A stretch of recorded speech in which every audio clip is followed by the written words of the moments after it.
Today, I'll discuss our group's recent development towards improving the efficiency of quantum measurements to tackle the bottleneck of the variational quantum eigensolver.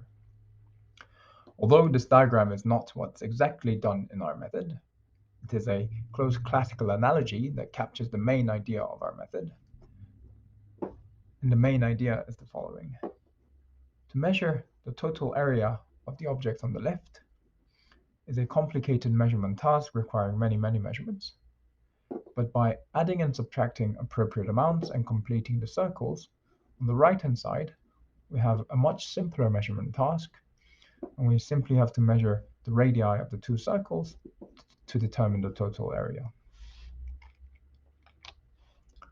To motivate the use of a quantum computer to solve the time-independent Schrödinger equation, or to solve the electronic structure problem, we start by showing that the solution to this time-independent Schrödinger equation is in general a linear combination of Slater determinants, here written in the second quantized form.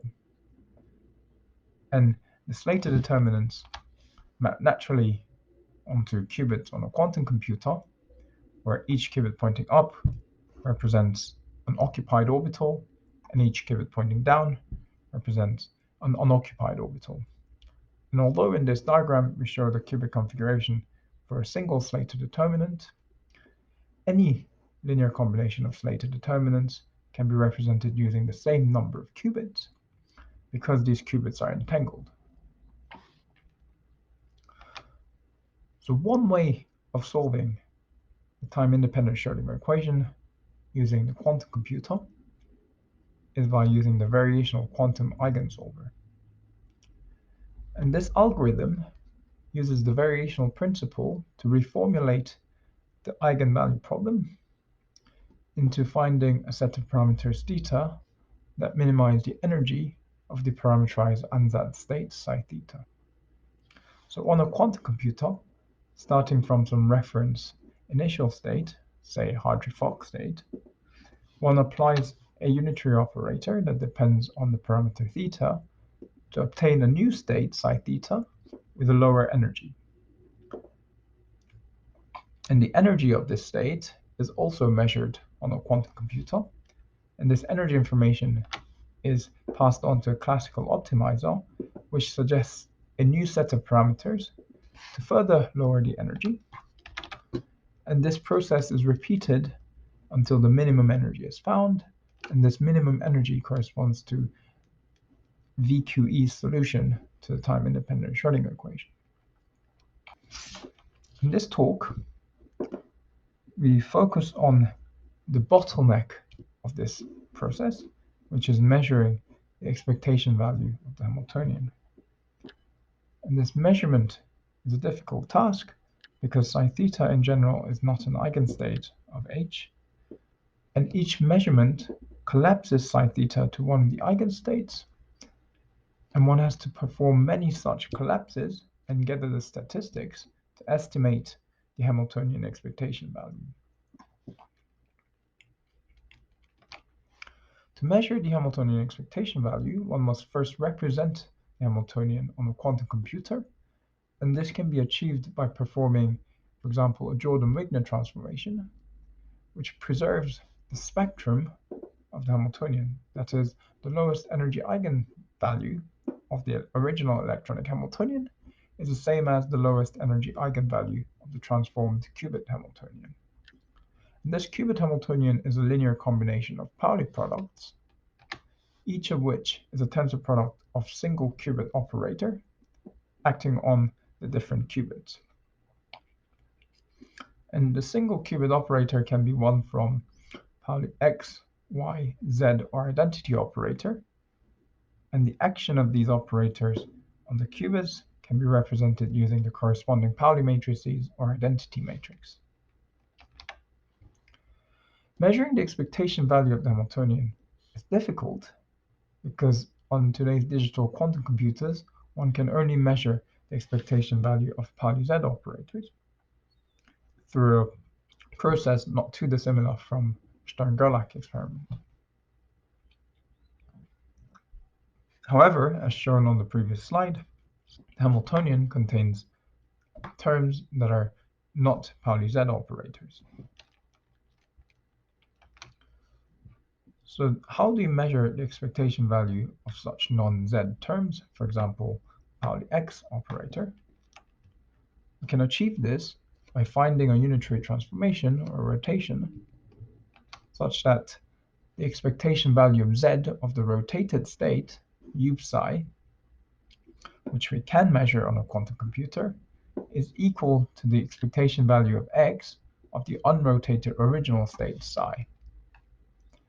But finding such rotation for the entire Hamiltonian is impossible because it is equivalent to diagonalizing this entire Hamiltonian, which is the original difficult problem that we want to address using the variational quantum eigensolver. However, it turns out that one can find a unitary operator that rotates a group of commutative Pauli product terms into a polynomial function of Pauli Z operators. To put things more concretely, I show it using an example of a Hamiltonian consisting of three terms, each of which is represented in a circle, with the line connecting two circles representing that the two terms commute. And commutativity relationship is a bit like friendship, where a friend of my friend is not necessarily my friend as well. So we can see that the terms 1 and 2 commute, and 2 and 3 commute, but terms 1 and 3 don't commute. And this gives us freedom to group the commutative terms differently. So we can either group the first two terms or the last two terms together. And in this case, the Hamiltonian expectation value can be determined by measuring each of these groups separately and summing the fragment expectation values to find the total Hamiltonian expectation value. And although these two grouping strategies are both equally valid, they're not equally good because the number of measurements depends on the variances of the groups, which differ depending on how we group the commutative terms.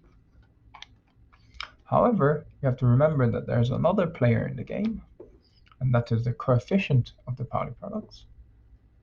And because this coefficient can be split and put into different groups, we actually don't have to choose between the two grouping strategies because the second term, which commutes with both the first and the third term, can belong both in the first and the second group, so long as the coefficients in the different groups sum up to the coefficient in the original Hamiltonian.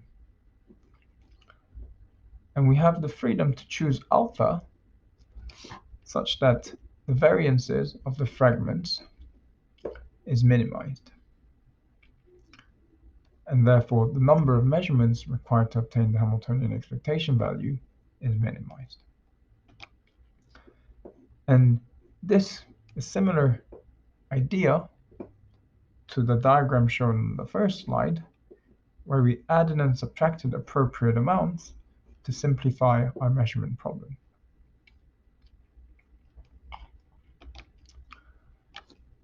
To go further, we can even introduce a term, Pauli product term, that is not contained within the Hamiltonian, and we call such term a ghost Pauli product, because their contribution to the Hamiltonian expectation value completely cancels out upon summation, but because the variances of the fragments depend non-linearly on these beta coefficients, the ghost Pauli product's contribution to the variances of the fragments is non-zero, and by optimizing beta, we can reduce the variances of the Hamiltonian fragments even further and reduce the number of measurements even further. To demonstrate the performance of our strategy, we show the number of measurements in millions required to obtain the Hamiltonian expectation value with mini-Hartree accuracy, with using some test molecules. And to put these numbers into context,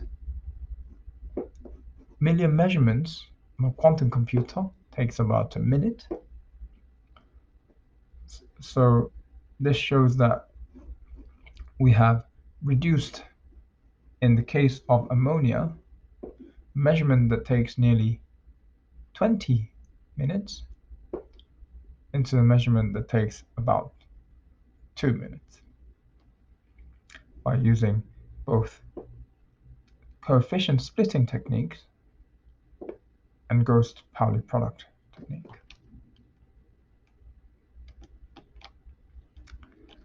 Another way to find Hamiltonian fragments that can easily be rotated into Pauli-Z operators is by using fermionic algebra instead of qubit algebra.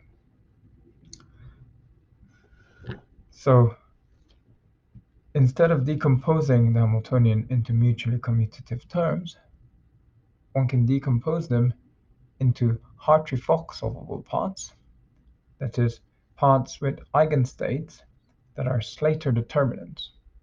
And one familiar example of Hartree-Fock solvable Hamiltonian is a one-electron Hamiltonian, which is an orbital rotation of a linear function of the occupation number operator.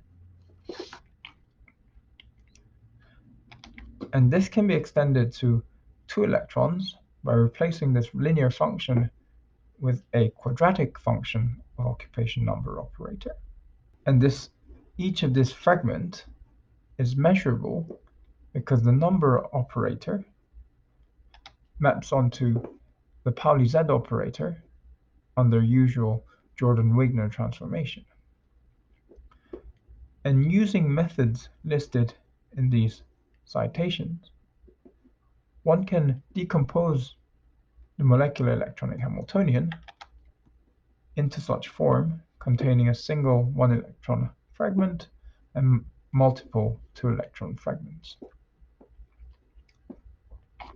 And although again we can obtain the Hamiltonian expectation value by separately measuring the expectation values of the fragments and summing them up together, the number of measurements again depends on the variances of the fragments, and these variances are typically very large when we use the common decomposition techniques. Therefore, we're interested in reducing the variances of the fragments, and to do so, we use 2 properties of the fermionic fragments. And first is that each 2-electron fragment actually contains a part that is 1 electron in nature, and this is highlighted by rewriting the quadratic function of the occupation number operator into diagonal terms and off-diagonal terms. And we can see that because the square of the occupation number is the occupation number itself, the diagonal term can be rewritten as the 1-electron term. And the second property we use is that the sum of 1-electron parts actually can be collected into a single measurable fragment, because the sum of 1-electron terms is again a 1-electron term, which can be easily rediagonalized to find this expression, which is a new orbital rotation of a new linear function of the occupation number operator, which is measurable as a single fragment. So using these 2 properties, we can move from the so-called 2-electron fragments, any fraction of the 1-electron part, and collect them into the purely 1-electron fragment and measure them together. And the amount of the 1-electron part from the 2-electron fragment we move into the purely 1-electron fragment is determined to minimize the variances of the fragments, such that we minimize the number of quantum measurements. And again, this is similar idea to moving the optimal amount from one fragment to another to simplify our measurement task, shown on the first slide. So again, to demonstrate the performance of our fluid fermionic fragment method,